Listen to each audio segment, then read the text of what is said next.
কোরআনের অন্যতম আকর্ষণীয় সূরা সূরা ইউসুফ। ইউসুফের 53 নম্বর আয়াতের মধ্যে আল্লাহ বলছেন, ও আমার হাবিব, আপনাকে ওহী দেওয়া হলো, এই বার্তাটা আপনার উম্মতের জন্য আপনি জানাই দিয়ে রাখেন। দুনিয়ায় আমাদের যে অন্তর, এই অন্তরের ধরনটাই হচ্ছে আয় রব্বুল আলামিন এই অন্তরকে নির্দেশ দেয় সেই যেন খারাপ করে, সে যেন খারাপের উপরে চলে যায়, কিন্তু ওই অন্তরের উপরে এটা ক্রিয়াশীল নয়। যেই অন্তরের উপরে মা রহিমা রব্বি, আমার রব যে অন্তরের প্রতি দয়া করেছেন, অতএব অন্তর আমাদের সব সময় খারাপের দিকে টানবে, অন্যায়ের দিকে টানবে, আল্লাহর বিরোধিতার দিকে টানবে। তবে আমাদেরকে ভরসা করতে হবে, আল্লাহ যদি দয়া করেন তাহলে এটা হওয়া সম্ভব নয়। আল্লাহ রাব্বুল আলামিন বলছেন এরপরে বান্দার আসার জন্য, ইন্না রাব্বি গফুরুর রহিম। আল্লাহ বলছেন জেনে রাখো বান্দা, শয়তান তোমাকে ডাকবে, টানবে অন্যদিকে, কিন্তু তোমার রব তার বৈশিষ্ট্যটা বর্ণনা করতেছেন, নিশ্চয় আল্লাহ রাব্বুল আমিন ক্ষমাশীল এবং দয়াদ্র। তার মানে আল্লাহ রাব্বুল আমিন কখনো চান না, অথবা আল্লাহ এই জন্য অন্তরকে সৃষ্টি করেন নাই যে তুই ভুল করবি, শয়তানের কথায় তুই জাহান্নামে চলে যাবি, এই জন্য নয়। তবে বান্দাকে জানতে হবে আমার অন্তর কিন্তু খারাপের দিকে যেতে পারে, আমাকে এখান থেকে বাঁচার চেষ্টা করা লাগবে, ঠিক না? আল্লাহ রাব্বুল আমিন কোরআনুল কারীমের মধ্যে বলছেন, ও দুনিয়ার মানুষ, আমি তোমাদের জন্য একটা পরিমাপক দিলাম, তোমাদের জন্য একটা নিক্তি দিলাম। তোমার দোকান যদি তুমি করো, আর তুমি যদি ওই দাড়িপাল্লা পুরাতন আমলেরটা রাখো, যেইটার মধ্যে একটা ছোট্ট করে পাইপ দিয়া উপরে ধরে রাখছো, মাপ ঠিক মতো জনগণ বুঝবে না। আল্লাহ বলতেছেন না না না, আমি আল্লাহ রাব্বুল আমিন কিয়ামত পর্যন্ত মানুষের জন্য এমন একটা নিক্তি দিলাম, ওইটা বান্দার জীবনের মধ্যে এমন ভাবে সুপ্রসন্ন ভাবে যুক্ত হবে। ওইটা যদি হয়, আমি রব্বুল আমিন বললাম নবী থাকবেন না, নবীর ওয়ারিস থাকবে, কিন্তু তাদের মাধ্যম দিয়ে সে যদি এই বার্তাটা নিজের জীবনে ফলপ্রসূ হিসাবে গ্রহণ করে নেয়, আমি রব্বুল আমিন তাকে সফলদের মধ্যে অন্তর্ভুক্ত করব। আল্লাহ কোরআনে বলছেন, কদ আফলাহা মান তাযাক্কা ওয়া যাকারা ইসমা রাব্বি ফাসাল্লা বাল তুসিরুনাল হায়াতাদ দুনিয়া ওয়াল আখিরাতু খায়রুন ওয়া আবকা।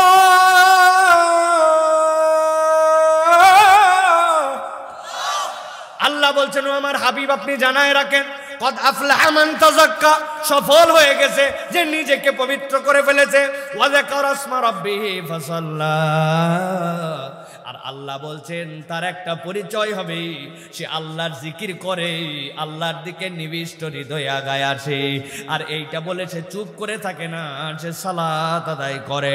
আল্লাহ বলছেন বাল তুসিরুনাল হায়াতাদ দুনিয়া, দুনিয়ার জীবনটা তো তার কাছে বড় বেশি ইম্পর্টেন্ট নয়, বরং আল্লাহ বলছেন ওয়াল আখিরাতু খায়রুন ওয়া আবকা, বান্দার জীবনে বেঁচেই থাকবে আর কাজেই লাগবে পরকালটা।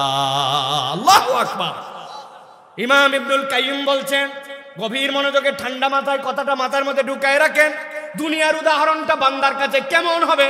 একটা বান্দা ভোর দুপুর থেকে সূর্য যখন এরপরে হেলে যায়, হালার পরে সূর্যের বিপরীত দিকে যদি সে দৌড়াতে শুরু করে, তাহলে তার একটা ছায়া হয়, ঠিক কিনা? এখন ওই বান্দা মনে করছে আমি যেমনে হোক আমার ছায়া আমি ধরবো। মানুষ কি মানুষের ছায়া ধরতে পারবে? না।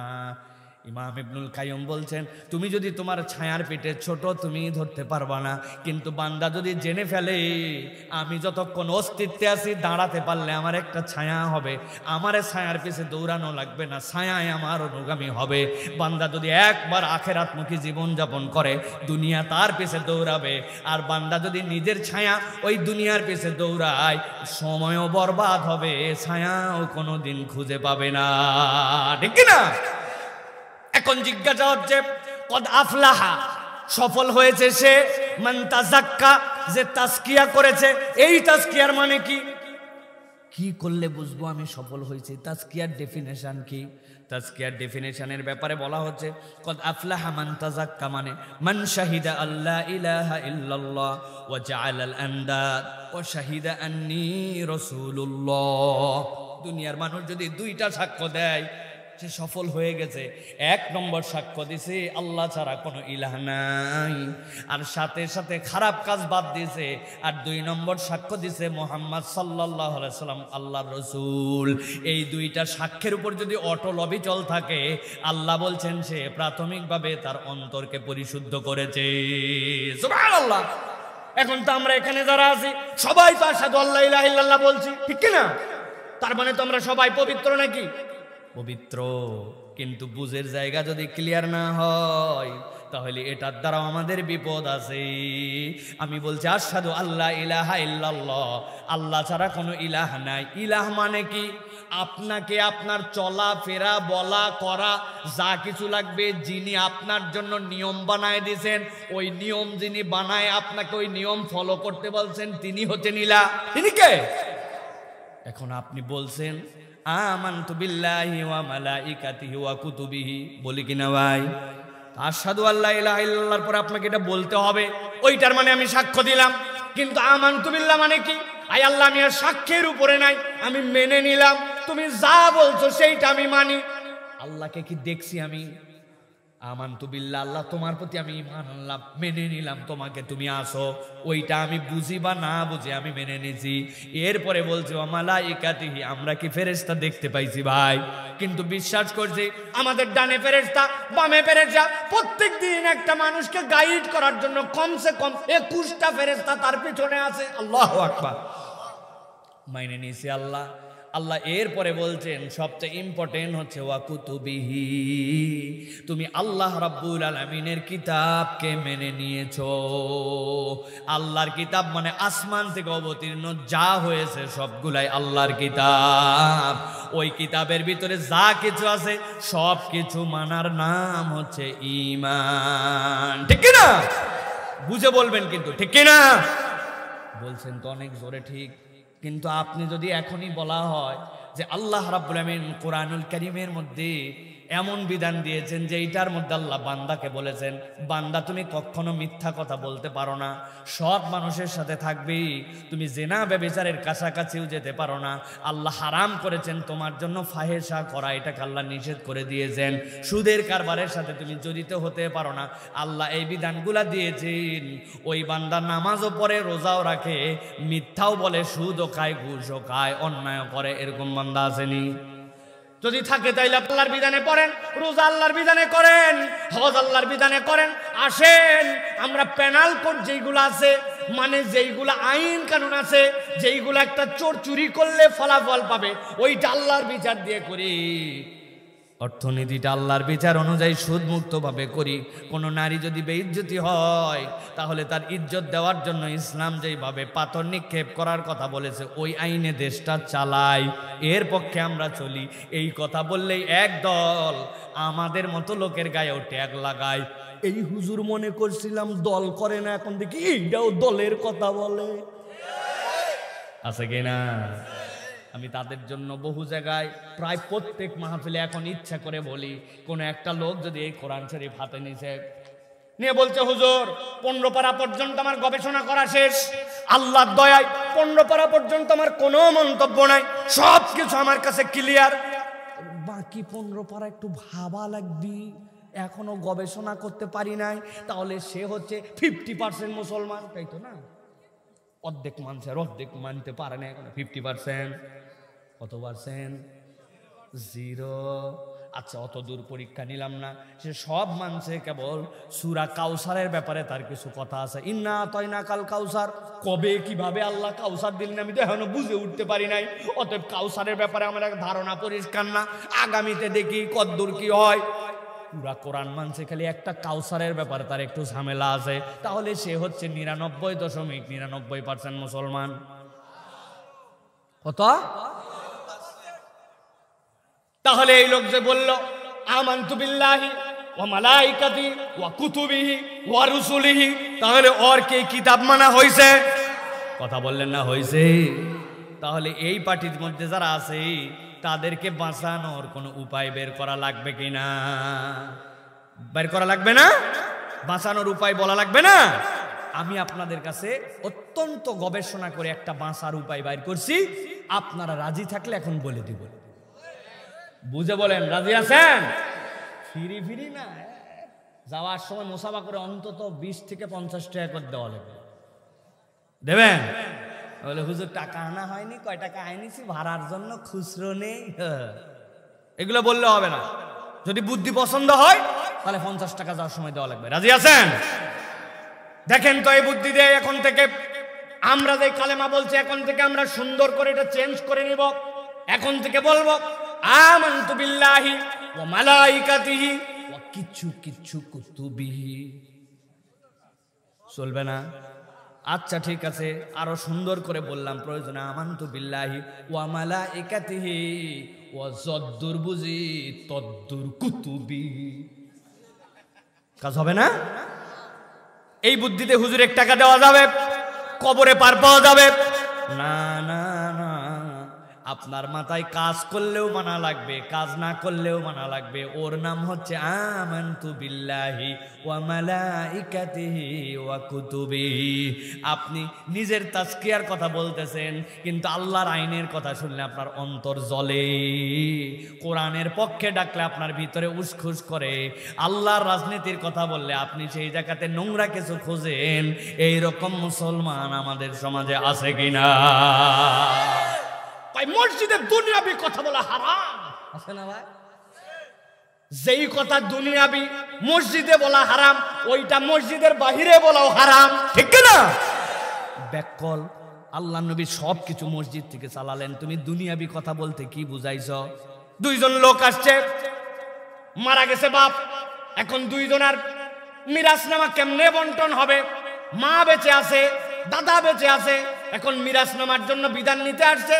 এটা তো দুনিয়ার জমি জমার বন্টন। মসজিদে বসে ইমাম সাহেব যদি এইটা জানায় দেয়, এইটা কি দুনিয়ার কথা না আল্লাহর কথা? আপনি কি জন্য এটার নাম দুনিয়ার আলাপ দিয়েছেন? তার মানে যেই কথা মসজিদের ভিতরে বলা হারাম, ওই কথা হিসাব করে দেখেন বাহিরে বলাও হারাম। কিন্তু কৌশলে তারা মসজিদকে আলাদা বানাইছে, কেবল নামাজ কালাম করো, এই জায়গায় সব করো, ইবাদতের কথা বল। হুজুর আপনি বেশি বেশি গেলে ফজিলতের ওয়াজ করবেন, আছে না? কারণ এই ভণ্ড বাবাজি নিজেই সুদের কারবারি, উনি সুদের বিরুদ্ধে ওয়াজ শুনতে পারে না। এরকম লোক মোহাম্মদপুরে না। বলছে বাবা বড় বিপদে, 1000 টাকা একটু হাওলাত দেন। বলছে ডিস্টার্ব করবি না, হাতের টাকা নাই, সর। বলছে আমার বাচ্চাটা অসুস্থ, ডাক্তার দেখানো লাগবে, 1000 টাকা। বললাম হাতে টাকা নাই। বলছে ব্যাককল, না বুঝে আসছে নাকি আপনার কাছে? আমি কি বুঝে আসছিস? আজকে হচ্ছে বুধবার, 1000 টাকা দেন, আগামী শনিবার 1250 রিটার্ন। বলছে ব্যাককল কোথাকার, মানুষের হাতের টাকা থাকে নাকি? বাড়ি চল। বাড়িতে নিয়ে যায় 1000 দিছে, আবার ঘোষণা দিছে, লাগলে আরো বল, তোর চাষিও কিন্তু এই কাজ করে, যা করবি শর্টে কর। মাগরিবের ওয়াক্ত কাছে, জামাত ধরা লাগবে। আসরের নামাজ পড়ে, মাগরিব জামাতে পড়ে, কিন্তু সুদের কারবার বাদ দেয় নাই, দাদনে টাকা লাগায়। এরকম মুসলমান নামধারী মুনাফিক আছে কিনা? আসতে বলেন, আছে? আমার আল্লাহ রাব্বুল আমিন বলছেন এই জন্য, قد أفلح من تزكى وذكر اسم ربه فصلى। ও বান্দা ভালো করে জেনে রাখো, তুমি নিজেকে পবিত্র যদি করো, ওই বাহিরের জুব্বা, বাহিরের টুপি, বাহিরের দাড়ি, এইটা হচ্ছে ইসলামের চিহ্ন। কিন্তু এই চিহ্ন ব্যবহার তোমার বাহিরে আছে, কিন্তু তোমার ভিতরটা এক ইলার প্রতি সত্যই মাথা ঝুঁকায় দেয় নাই। তোমার এই সকল ভণ্ডামি আল্লাহর কাছে দাম দিবে না, ঠিক না? পিটলামি করো। আল্লাহ এই জন্য বলতেছেন, নবী জানায় রাখেন, তহরা নাফসাহু মিনাল আখলাকিজ জারাজিলা, যেই সকল বাজে গুণ আছে সেখান থেকে যদি কেউ নিজেকে সরায় নেয়, ওয়া তাবা মা আনজালাল্লাহু আলা রাসূলিহি, আর আল্লাহ রাসূলের প্রতি যা যা বিধান আসছে ওইটার যদি অনুসারী হয়ে যায়, তাহলে সে তার অন্তরকে পরিষ্কার করেছে, ঠিক না? আমি হুজুরও ফেঁসে যেতে পারি এটা নিয়ে। আমি হুজুর এই আইটেমে মানুষ দেখে বাহ ইনি ভালো, কিন্তু এই আইটেমে তার ভালো না। অতএব আল্লাহ রসুলের প্রতি ইতাআত ওইটা যদি করে, আল্লাহ বলছেন সে হচ্ছে তার অন্তরকে পরিশুদ্ধ করেছে। তাহলে 1 নম্বর আমাদের অন্তর শুদ্ধ কিনা এইটা আমাদেরকে বারবার যাচাই করতে হবে, ঠিক কি না? ও তরুণ যুবক, ঠিক তো জোরে বলছো? মোবাইলে নাপাক দেখো, এটা আল্লাহ দেখতে বলছে? কান্দে যে হারাম গান শোনো, আল্লাহ শুনতে বলছে? তুমি যে গার্লফ্রেন্ড বানায় তার সাথে যে গল্প গুজব করো, তাকে যে মিথ্যা প্রতিশ্রুতি দিয়ে রাখছো, তুমি আমার প্রথম, তুমি আমার শেষ, আসলে হে তো 49 নম্বর বদমাইশ, আর একটা হলে 50 মারবে, অথচ সব জানেও এই হারাম সম্পর্ক সে কন্টিনিউ করতেছে। আছে কি না? আছে। কেমনে বললেন আপনি? জানেন নাকি আপনি এরকম কিছু? তাহলে এখান থেকে আমাকে বাঁচতে হবে প্রিয় ভাইয়েরা। এটা হচ্ছে অন্তরের পরিশুদ্ধি। এইটা না থাকলে উপরের ভং ভাং কাজ দিবে। সংক্ষেপ করি, কথা দীর্ঘ করা যাবে না, সময় আমাদেরকে সেদিকে নিচ্ছে না। 1 নম্বরে তাহলে অন্তর যার শুদ্ধ নয় সে ধ্বংস। 2 নম্বরে কৃপণতা। মানুষ মাত্র তার তবিয়ত হচ্ছে সঞ্চয় করো, কৃপণ বানায় দাও। যার সাথে কৃপণতা যুক্ত হয়ে গেছে ওই মানুষটা ধ্বংসপ্রাপ্তের তালিকার মধ্যে চলে আসছে। আমার কথা নয়, আল্লাহর নবী সাল্লাল্লাহু আলাইহি সাল্লাম বলছেন, ইয়াকুম ওয়াজ-জুলম ফা ইন্নাজ জুলমা হুয়া জুলুমাতুন ইয়াউমাল কিয়ামা ওয়াত্তাকুশ শুহা। আল্লাহ নবী বলছেন, তুমি জুলুম থেকে বেঁচে থাকো। দুনিয়ায় যদি ছোট্ট জুলুম করো, কিয়ামতের দিনে এটা বিশাল অন্ধকার তোমার জন্য নিয়ে আসবে। আর আমি নবী বললাম, ইত্তাকুশ শুহা, খবরদার খবরদার কৃপণ তবিয়তের হয় না, কৃপণতা থেকে বেঁচে থাকো। ফা ইন্নাশ শুহা আহলাকা মান কানা ক্বাবলাকুম, তোমাদের আগের অতীতের যত জাতিকে ধ্বংস করা হয়েছে ওই ধ্বংসের অন্যতম কারণ ছিল তারা হার কৃপণ হয়ে গেছিল। পকেটের টাকা বের হয় না, আল্লাহর জন্য খরচ হয় না, জনগণকে খাওয়াতে চায় না, শুধু জমা করতে চায় আর জমা করতে চায়। আবার যে খুব জমা করে ফায়দা করে সেরকমও নয়, ঠিক না? আপনারা ঠিক জোরে বলবেন না, কেননা গত জুমার হিসাব যদি আমি ইমাম সাহেবের কাছ থেকে নেই, হুজুর এই মসজিদের মুসল্লি কতজন ছিল? 300 জন, 400 জন জুমায় মুসল্লি। মসজিদের দান বাক্স আপনার সামনে দেখেছি, আগুনের বেগে খালি ঠেলে পার করে দিয়েছেন আপনি। পকেটের টাকা 20 টাকার মধ্যে পড়ে নাই। আপনি বলছেন আমি ছাত্র মানুষ, আমি মুরব্বী মানুষ, আমার কামাই রোজগার অত বেশি না। অথচ ওই লোকটাই চায়ের দোকানে যায় 1 কাপ চা, একটা বিস্কুট খায় 10-15 টাকা খরচ করে, 4-5 খিলি পান খায় প্রত্যেক দিন 20 টাকা শেষ করে ফেলে। জামাটা যদি আয়রন করতে দেয় সেখান থেকে 20-30 টাকা যায়। এখান থেকে যদি শহরে যায়, মাগুরায় যায়, সেখানে যেতেও আসা যাওয়ার বিনা কারণে 20-30-40 টাকা খরচ হয়। কিন্তু সপ্তাহান্তে আল্লাহর বান্দা মসজিদে আসে, আর মসজিদে ওই মানুষটা 20 টাকাও দান করে না। এরকম লোক মুহাম্মদপুরে না। কারা তারা? হাত তোলেন তো ভাই, কারা 20 টাকাও দেন না মসজিদে? হাতগুলো দেখি একটু, স্যার লজ্জা হওয়া লাগবে। আপনি বলতেছেন আমার টাকা নাই, আমি অবসর, আমি স্টুডেন্ট। কিসের স্টুডেন্ট? আমি বহুত স্টুডেন্টকে চায়ের দোকানে দেখছি, ওর বন্ধু আসছে অন্য এলাকার থেকে, চা খাওয়ার পরে কে বিল দিবে এটা নিয়ে ঠেলাঠেলি। আমার এলাকায় তুই আসছিস, তুই বিল দিবি মানে তুই না, তুই না, তুই না, ধাক্কা ধাক্কি আছে না?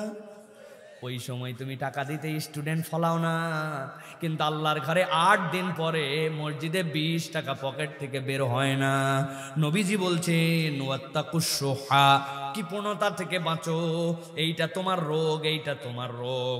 ফা ইন্নাশ শুহা আহলাকা মান কানা ক্বাবলাকুম, তোমাদের অতীত জাতিকে এইরকম ভাবে ধ্বংস করে দিয়েছে এই তাদের কৃপণতা। অতএব ইমানদার কখনো কৃপণ হবে না, তার সাধ্যের মধ্যে থেকে সে সব সময় আল্লাহর জন্য খরচ করবে, ঠিক না? চলেন এবার 2টা ঘটনা শুনি। নবীজি সাল্লাল্লাহু আলাইহি সাল্লাম মসজিদে নববীতে বসে আছেন, 2 জন মেহমান আসছেন। নবীজি সাল্লাল্লাহু আলাইহি সাল্লাম স্ত্রীদের কাছে খবর নিতে পাঠালেন, দেখো তো বাড়িতে কি খাবার আছে। তারা বলেন, ইয়া রাসূলুল্লাহ, আমাদের বাড়িতে মেহমানদারি করার মতো, আপ্যায়নের মতো কোনো খাবার নাই। এইগুলা শুনে আবার আমাদের অনেকে বলে আল্লাহ নবী মনে হয় খুব গরিব ছিলেন, তাই না? খবরদার, আল্লাহ নবী গরিব ছিলেন এইটা বললে আপনার ঈমান চলে যেতে পারে। নবীজি সাল্লাল্লাহু আলাইহি সাল্লাম তার থেকে ধনী কোনো ব্যক্তি ছিলেন না। আল্লাহ তাকে এত ধন দিয়েছেন, যেই সকল যুদ্ধ ইসলামের হতো, যেখানে মুসলমানরা রক্তপাতহীন ভাবে অবরোধ করেছে, আক্রমণ করার আগে পালায় গেছে, ওইগুলার যে সম্পদ ওই সম্পদের 5 ভাগের 1 ভাগ আল্লাহর নবীর নামে লেখা হয়ে যেত। আল্লাহ নবী সাল্লাল্লাহু আলাইহি ওয়াসাল্লামের জন্য যেই সকল সম্পদ, যেগুলো যুদ্ধলব্ধ, যেগুলো সম্পদ ছিল গনিমত, সেইটার একটা অংশ আল্লাহ নবীর কাছে চলে আসতো। আল্লাহ নবীর সম্পদের কোনো অভাব ছিল না। এমনও প্রমাণ আছে, নবীজির কাছে একজন মহিলা 2টা খেজুর, একটা শশা হাদিয়া দিছে একটা বাটিতে করে খাওয়ার জন্য, আর আল্লাহ নবী তার বিনিময়ে ওই মহিলাকে 1 বাটি ভর্তি স্বর্ণালঙ্কার দিয়ে বিদায় করে দিয়েছেন। আল্লাহু আকবার। তাহলে নবীজির এই হালত কেন? নবীজি এই গরিবের হালতটা গ্রহণ করছেন, নবী গরিব নয়, ঠিক কি না? ইয়া রাসূলুল্লাহ, কোনো খাবার নাই। নবীজি বলেন, আমার এই 2 মেহমানের দায়িত্ব কে নেবে? নবীর মেহমান, একটা ক্রেডিট আছে, আমি নবীর মেহমানকে মেহমানদারি করবো। একজন লাভ দিয়ে উঠছে, ইয়া রাসূলুল্লাহ আমি। সাহাবী বলছেন, যাও তুমি তাকে নিয়ে যাও। বলে, আপনারা 2 জন বসেন ভাই, আমি একটু বাড়িটা প্রস্তুত করে আসি। দৌড়ায় বাড়িতে চলে গেছে স্ত্রীর কাছে। বউ, আল্লাহ নবীর কোনো স্ত্রীর ঘরে খাবার আজকে দেওয়ার মতো মেহমানদেরকে নাই। নবীজি বলছেন, কে মেহমানের জিম্মাদারি নিবে? আমি রাজি হয়ে গেছি, স্ত্রী কি খাবার আছে? বলে, এই যে তোমার 2টা নাবালক সন্তান, ওই 2 সন্তানকে খাওয়ানোর মতো অল্প একটুখানি খাবার আছে, যেটা আমি রান্না করতেছি। তোমার আর আমার আজকে খাবার নাই। সাথে সাথে স্ত্রী বলছে, টেনশন করেন না, এই খাবারই আল্লাহ নবীকে খাওয়াবো, আমরা বাচ্চাকে খাওয়াবো না। বাচ্চারে না খাওয়ালে ওরা যে কানবে। স্ত্রী কত বুদ্ধিমতী। স্ত্রী বলছে, বাড়িতে যখন মেহমান আনবেন, আনার পরে রান্না আমি করতে থাকবো, আপনি বাচ্চার পিঠের মধ্যে থাবা দিবেন আর বলবেন, বাবা খাবার রান্না হচ্ছে। তোমাদেরকে যে খাওয়াবো তা বলি নাই, খাবার রান্না হচ্ছে এটা বললে বাচ্চা এরকম কানতে কানতে ঘুমায় যাবে। এরপরে আপনিও খাবেন না, আমিও খাবো না, আমরা আমাদের মেহমানকে আপ্যায়ন করে দিব। আল্লাহ নবীর মেহমান 2 জন নিয়ে আসছে, কৌশলে বাচ্চা ঘুমায়া খাবার যেই না ঢালছে, ঢালার পরে নবীজির মেহমানকে দিবে, তখন দেখছে যে মেহমানের জন্য মেহমানদারি করতে নিয়ে যাচ্ছে, এখন যদি মেজবান সাথে না খায় তাইলে তো মেহমান খাবে না, বুঝবে ঝামেলা আছে। বউ বুদ্ধি দিছে, এখন আপনি যদি অংশগ্রহণ করে ওই খাবারে ভাগ বসান, আল্লাহ নবীর মেহমানদের 2 জনের তো পেট ভরবে না। উপায় কি? বলে, আমার মাথায় একটা বুদ্ধি আছে, যখন আপনি খাবারটা নিয়ে যাবেন, যাওয়ার সময় আমি দরজার গোড়ার মধ্যে লম্পু বাতি, কুপি বাতি, যেটা বাতি আছে ওইটা রাখবো। আপনি খাবার নিয়ে যাওয়ার সময় ইচ্ছা করে কৌশলে বুঝবেন যে বুঝেন নাই, আস্তে করে ধাক্কা দিবেন কুপির মধ্যে, কুপিটা উল্টায় যাবে, কুপি উল্টায় গেলে নিভে যাবে আগুন। আপনি খাবার তাদের সামনে দিবেন, আর আমি বলবো কুপি ধরায় আনতেছে, আমি লেট করব। এই ফাঁকে আপনি সামনে বসে শুধু মুখ নড়াবেন, মুখের শব্দ করবেন, আর মেহমানরা খেয়ে নিবে। আল্লাহর নবীর মেহমান যেন পূর্ণ আপ্যায়ন হয়। স্বামী স্ত্রী এই কৌশলে নিজে খাইলেন না, সন্তানদেরকে খাওয়ালেন না, মেহমান 2টাকে খাওয়ায় ঘুমায় দিছেন। আল্লাহ নবীর মেহমান 2 জন শেষ রাত্রে উঠার পরে আবার যখন মসজিদে নববীর দিকে রওনা হয়েছেন, অন্যদিন হযরতে বেলাল যখন ডাক দেন, ইয়া রাসূলুল্লাহ, একামতের সময় হয়ে গেছে, আল্লাহ নবী তখন মসজিদের দিকে রওনা দেন। নবীজি ফজরের সুন্নত বাড়িতে পড়তেন, পড়ার পরে ডান গালের নিচে 2 হাত দিয়া হাতটার কোণ করে নামাই দিয়ে শুয়ে থাকতেন। বেলাল ডাকলে নামাজের ইমামতির জন্য আসতেন। ওই দিন নবীজি আর অপেক্ষা করেন নাই, মসজিদের সামনে এসে দাঁড়ায়, দেখো ওই আল্লাহ নবীর আনসারী সাহাবী আর 2 জন মেহমান হেঁটে হেঁটে মসজিদের দিকে আসতেছে। নবীজি দেখার সাথে সাথে দূর থেকে তাদেরকে হাসতেছেন। সাহাবী ঘাবড়ায় গেছে, আল্লাহ জানে মেহমানকে নবীজি দায়িত্ব দিয়েছিলেন, 2টা শিশু বাচ্চার খাবার তাদেরকে খাওয়াইছি, মাঝে কিছু কৌশলও করেছি, কি জানি ভুল করলাম, নবী কেন হাসে? ইয়া রাসূলুল্লাহ, আপনি হাসেন কেন? আল্লাহ নবী বলতেন, ও আমার সাহাবী, তুমি মসজিদে নববীতে আসার আগে জিবরাইল আমিন আমার কাছে আসছিল, আসার পরে একটা ওহী নাজিল করে দিয়ে গেছে, আর আমাকে জানাই দিয়ে গেছে গত রাতে তুমি মেহমানের জন্য যা করছো, এই কাজ দেখে আল্লাহ খুশিতে হেসে দিছে। আল্লাহ কোরআনে অবতীর্ণ করেছেন, ওয়ালাউ কানা বিহিম খাসাসা ওয়া মান ইউকা শুহা নাফসিহি ফাউলাইকা হুমুল মুফলিহুন।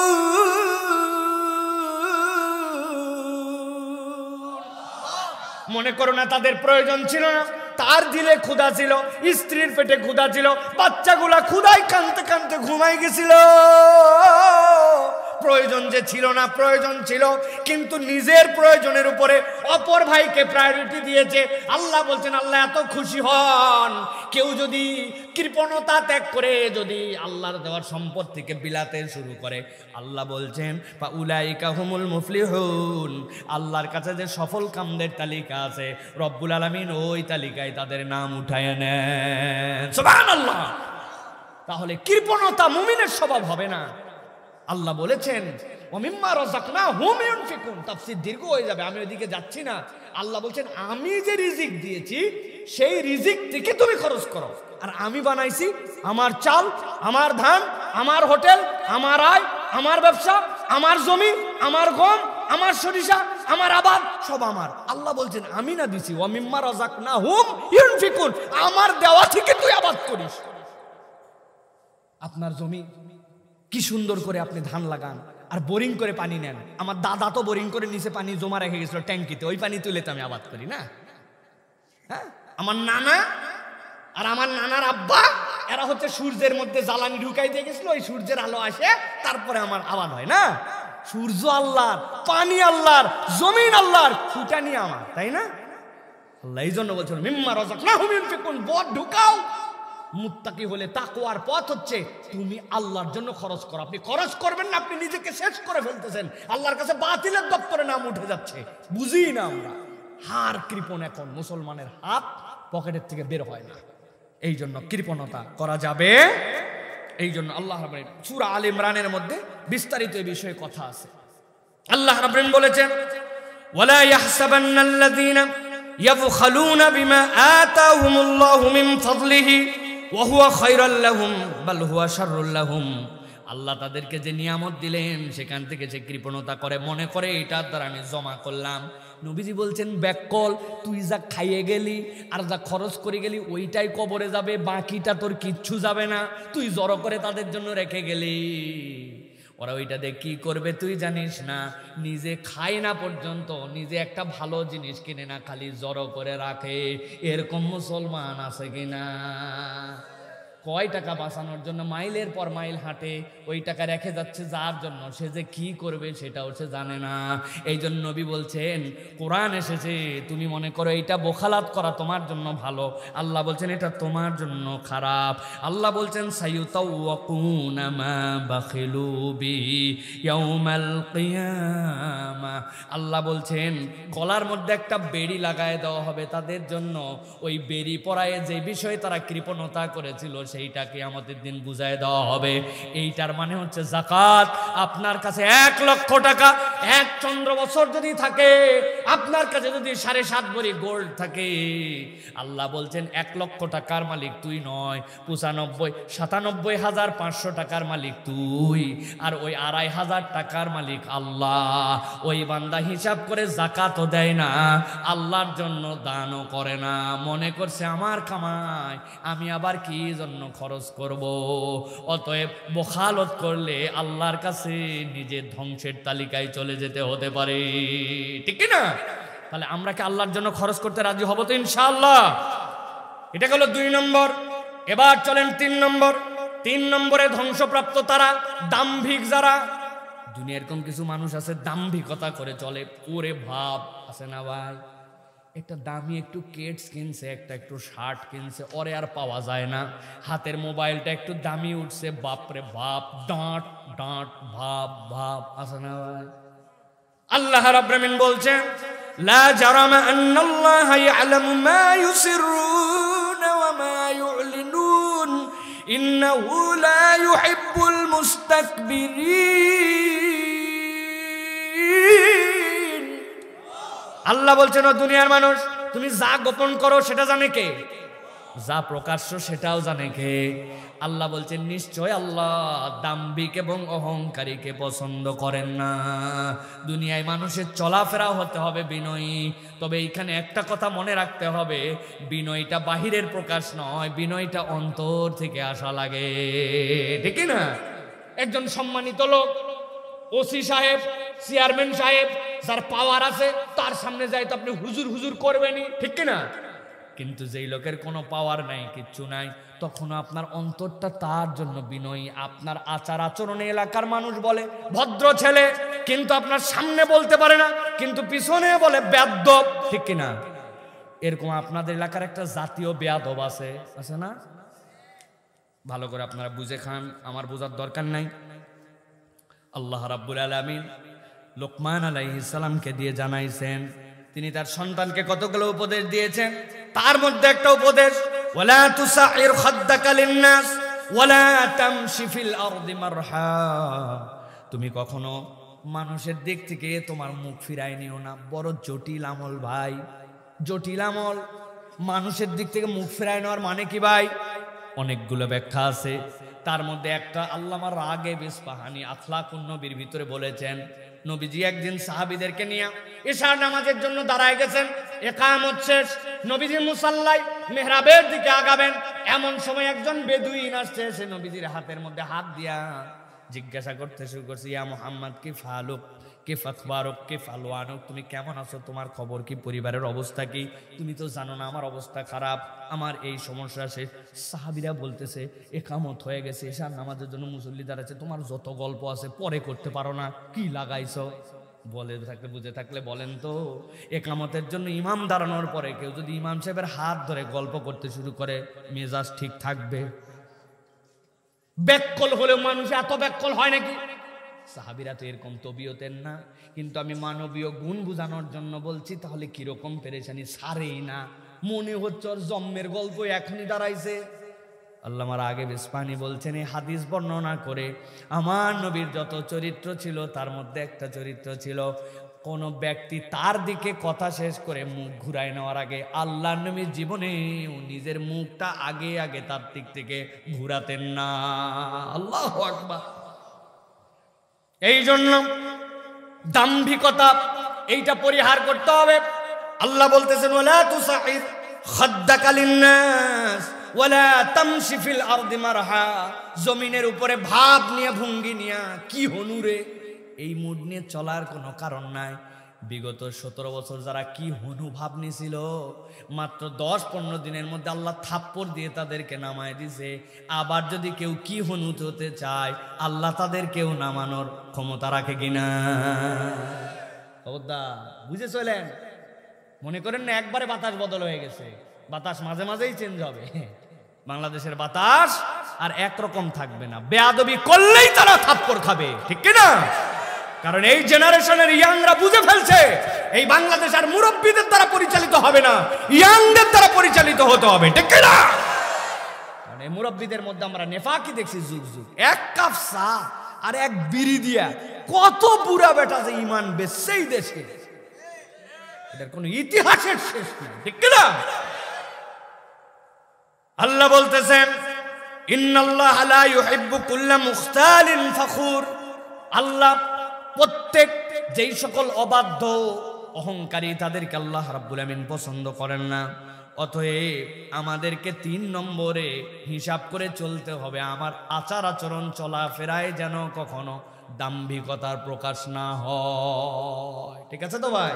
সেটা হুজুরও যা, নন হুজুরও তাই। আমি হুজুর, একটু ওয়াজ করি, 2টা লোক আমাকে চিনি, ওরে ভাব, হুজুরের আশপাশে ভেড়া যায় না, কথা বলা যায় না, হুজুরকে ছোঁয়া যায় না, আছে না ভাই?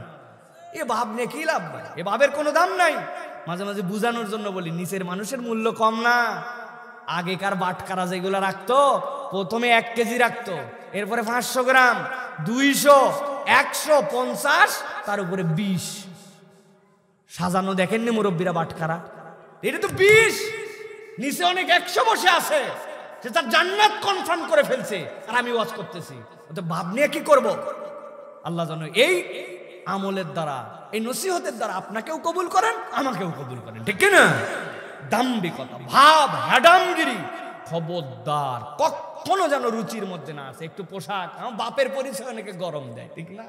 বাপের পরিচয় গরম দেয়, তুমি কি করবো ভাই? তোমার বাপ ওই ক্রেডিট অর্জন করছে, তুমি তো ওই ক্রেডিট ভেঙে খাচ্ছ। লোকে কয় হ্যাঁ বাপের গরম দেখায়, আপনারটা তো কয় না। আপনার বাপ তাও গেইনার, যে কিছু করছে জন্য তার গরম আছে। আপনি বাপের গরম দেখান কেন? মামার গরম দেখান কেন? পার্টির গরম দেখান কেন? আপনি আল্লাহ আল্লাহর পক্ষে থাকার গরম দেখান, ঠিক না? আমি হকের উপরে আছি, এটার একটা গরম আছে। কিন্তু আপনাকে দাম্ভিক হওয়া যাবে খবরদার। এটা গেল 4 নম্বর। 3 নম্বর, 4 নম্বরে দুনিয়াকে প্রাধান্য দেওয়া। আল্লাহ রাব্বুল আমিন বলতেছেন এই দুনিয়ায় কত মানুষের চরিত্র, ওয়ালাকিন্নাহু আখলাদা ইলাল আরদ ওয়াত্তাবা হাওয়া ফামাসালুহু কামাসালিল কালব। যেই মানুষগুলা দুনিয়াতে নিরেট দুনিয়াদার হয়ে যায়, এই মানুষগুলা ধ্বংস হয়ে যাবে। আল্লাহ বলতেছেন যারা কেবল দুনিয়াদার, দুনিয়ার জন্য সত্য মিথ্যার গুণ বিচার করে না, আছে ভাই? একটু কথা বুঝে বলেন, আছে ভাই? ঈদের সময় দোকানে মাল কিনতে গেছেন, আপনাকে দেখে বলছে আপনার মতো চেনা লোক বলে কেনা দামে দিলাম। বাপ দাদার জন্য আপনাকে দেখে নাই, অথচ বানাইছে আপনাকে চেনা লোক, কেনা দামে বলে 500 টাকারও বেশি মারছে, আছে না? কয় আপনি আমার বোনের কাস্টমার, এই জন্য আপনাকে এই দামে দিলাম। আপনি আর 30 নম্বর কাস্টমার, কিন্তু বানাইছে বোনের কাস্টমার। মাল হালাল, দোকান হালাল, ব্যবসা হালাল, ব্যক্তি মুসলমান, কেবল দুনিয়ায় কয়টা টাকা বিক্রি বেশির জন্য মিথ্যা কথা বলে হালাল মাল বিক্রি করে, এরকম লোক মোহাম্মদপুরে না, আছে? খবরদার। আল্লাহ বলছেন ওয়ালাকিন্নাহু আখলাদা ইলাল আরদ, ও নিরেট দুনিয়াদার হয়ে গেছে, দুনিয়া ছাড়া কিচ্ছু বোঝে না। এই চরিত্র যেন আপনার না হয়। তোর মোবাইলে কি রক মিউজিক আছে? বলছেন না না আমার রক। তুই এত দামি মোবাইল ব্যবহার করে লাভ কি? তুই তো ব্যাকডেটেড ওই বাংলাদেশের পচা পচা গান শুনিস, আমি আমেরিকান মিউজিক শুনি। উনি উঠে গেছে উপরে, মনে করছে নিরেট দুনিয়াদার হয়ে যাওয়ার কারণে এমন বন্ধুর সাথে মিশে যেই বন্ধু তাকে আল্লাহর দিকে ডাকে না, দুনিয়ার খারাপের দিকে ডাকে। দেখা হলে জীবনে জিজ্ঞাসা করে নাই তুই আসরের নামাজ পড়ছি কিনা, বলবে কিভাবে? ও তো বিগত 1 সপ্তাহ আসর পড়ে নাই, ও আপনারে বলবে কেমনে? উল্টা ওরে বলে কি সিনেমা দেখলে, মোবাইলে কত খারাপ কি আসলো না আসলো, ওইগুলা খালি আপনার আকর্ষণের জায়গায়। আল্লাহ বলছেন ওয়ালাকিন্নাহু আখলাদা ইলাল আরদ, ওর কাছে কোনো চাহিদা নাই, ও কেবলমাত্র দুনিয়াদার।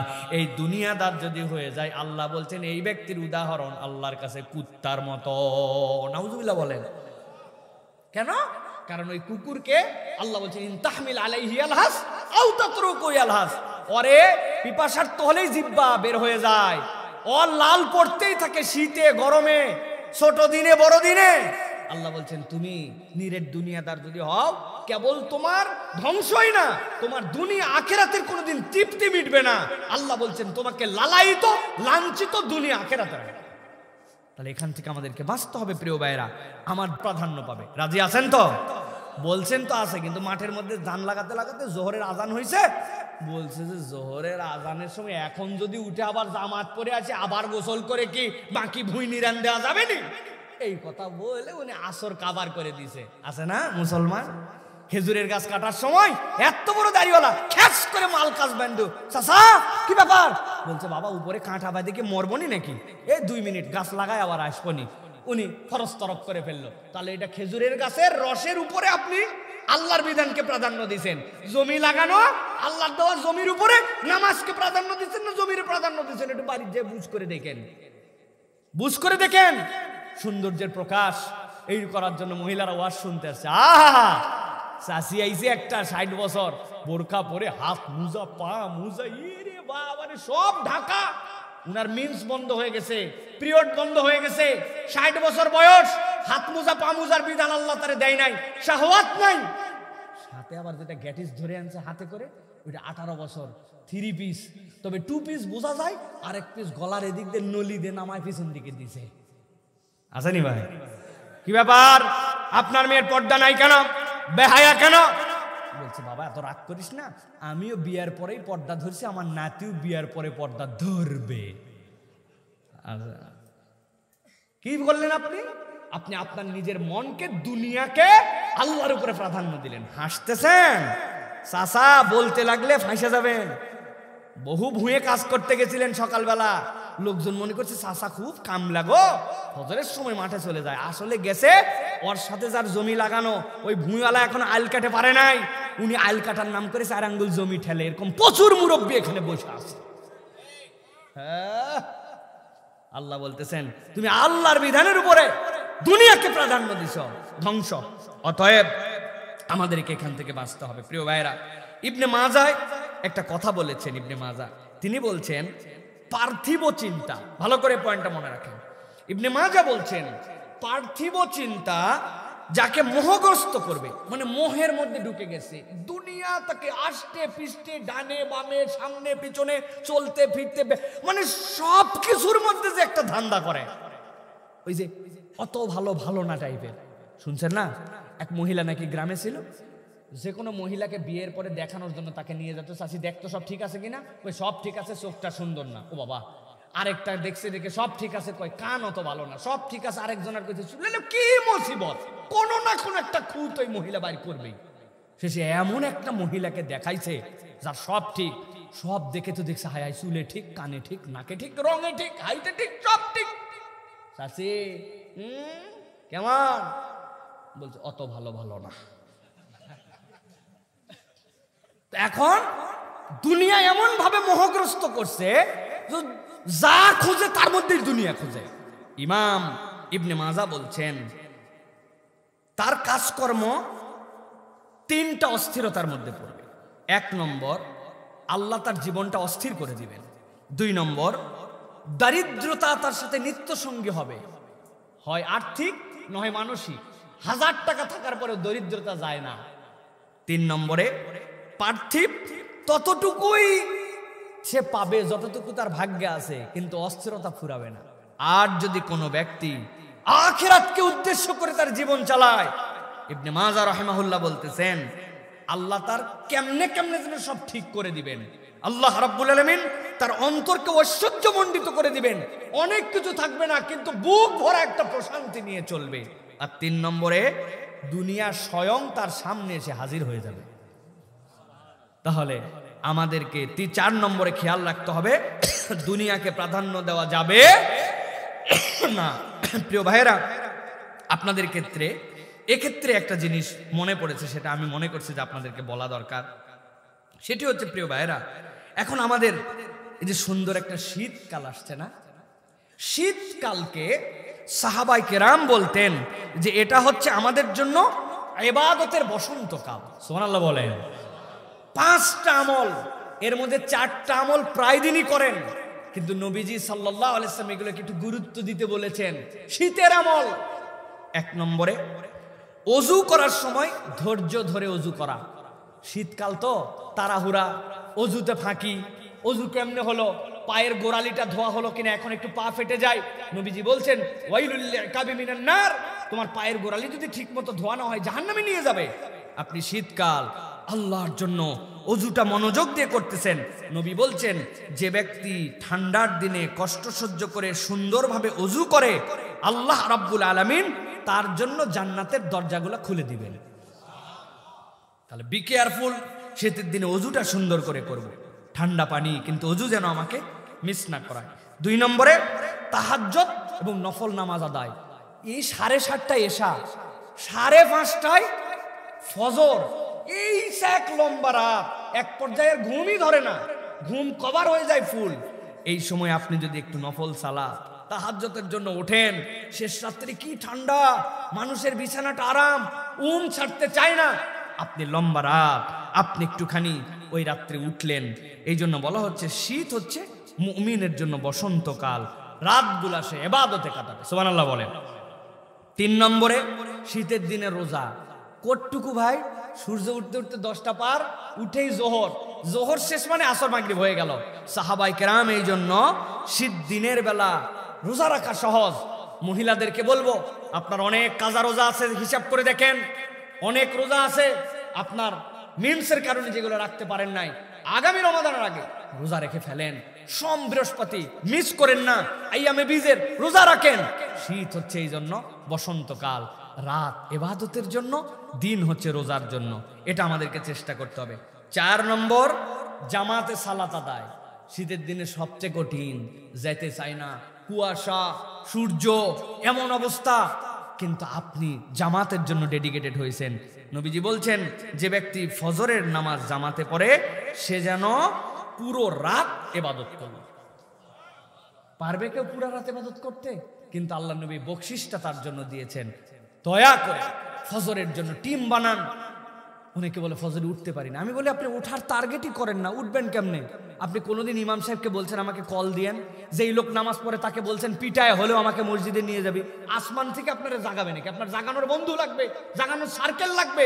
এই সার্কেল দিয়ে ইবাদত করতে হবে। সর্বশেষ শীতের একটা আমল, দরিদ্র শীতার্তদেরকে সাহায্য করা। ওয়ার্ডরোবে খুঁজে দেখেন, আপনার বক্সের মধ্যে খুঁজে দেখেন কত কাপড়।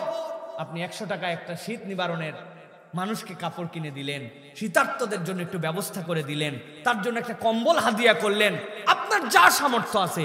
কিন্তু শীতকালে আমি আল্লাহ তোমার জন্য ইবাদতটা করেছি, এইটুক যদি আপনি করেন, আল্লাহ রাব্বুল আলামিন আমাদেরকে শীতটুকুকেও বান্দার ইবাদতের বসন্তকাল হিসেবে কবুল করে নেবেন। বলেন আল্লাহুম্মা আমিন।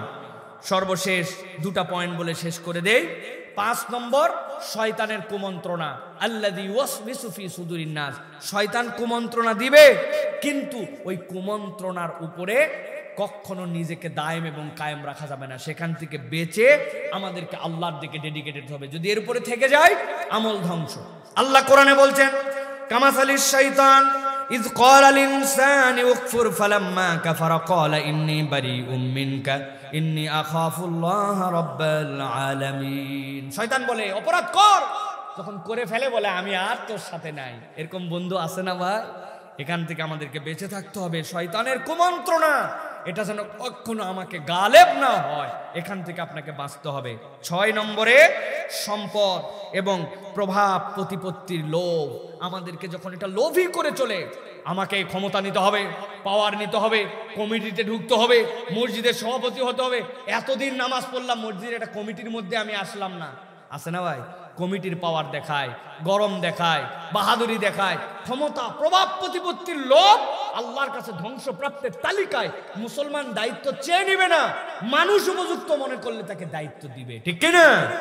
আমাদের চেয়ে নেওয়ার মানসিকতা, এখান থেকে আমাদেরকে বের হতে হবে। প্রিয় ভাইরা, নবীজি বলছেন, দুটো ক্ষুধার্ত নেকড়ে বাঘকে ছাগলের পাড়ে ছেড়ে দিলে যতটুকু না ক্ষতি করবে, তোমাদের প্রভাব প্রতিপত্তি এবং ক্ষমতার লোভ তোমাদের ঈমানকে তার থেকে বেশি ক্ষতিগ্রস্ত করবে।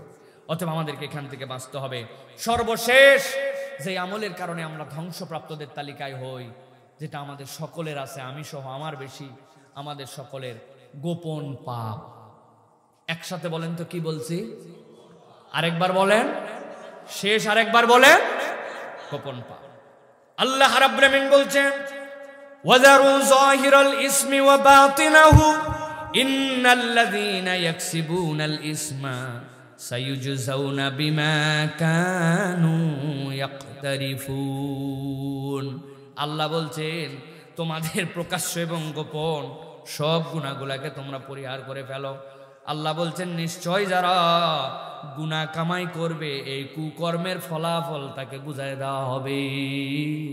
আমি জানি না বাহ্যিক মানুষটা কত সুন্দর, কিন্তু গোপনের গুনাহ আমাকে ধ্বংস করে দিয়েছে। বাহিরে ভালো তবিয়ত নে ঘুরি, অন্তরের ভিতরে হিংসা বিদ্বেষ, ঘরের ভিতরে পাপ। বাহিরে সিনেমা হলে যাই না, কিন্তু মোবাইল আমার সামনে সিনেমার মতো চলে আসছে। চোখগুলা আমার জন্য আগুনের গোলা হয়ে গেছে। যেইটা দেখতেছি, মানুষ দেখতেছে বড় দাড়িওয়ালা, এই লোক তো অন্তরের মধ্যে খারাপ চিন্তা করতে পারে না, কিন্তু চলে গেছে সামনে দিয়ে একজন মহিলা, তার দিকে তাকায় আমার যে কল্পনা হয়েছে, অন্তরের মধ্যে সেই পাপ জড়ো হয়েছে। বাহিরের মানুষ মনে করে হাজী সাহেব সম্পদটা তার ছেলে মেয়ের মধ্যে ইনসাফ মতো বন্টন করে নাই, কত দিকের হারাম কামাই যে তার জীবনে যুক্ত হয়েছে, পাপ যুক্ত হয়েছে। এইটা আপনাকে বলতে হবে না, শুধু গোপন গুনাহ সূত্রটা মনে রেখেন।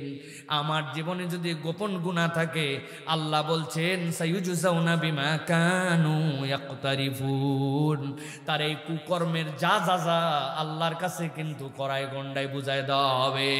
যে কাজ কেউ দেখে না, সেইটা দেখে কে? এই জন্য প্রিয় ভাইয়েরা, গোপন গুনাহ আমাকে তিলে তিলে তিলে তিলে ধ্বংস করে দিবে। পাবলিক তো জানে না আমি কি গুনাহটা করতেছি, আমার বাথরুমের গুনাহ, আমার ঘরের গুনাহ। বাহিরের লোক তাকে জানে অত সুফি সাহেব, বউয়ের সাথে এমন আচরণ।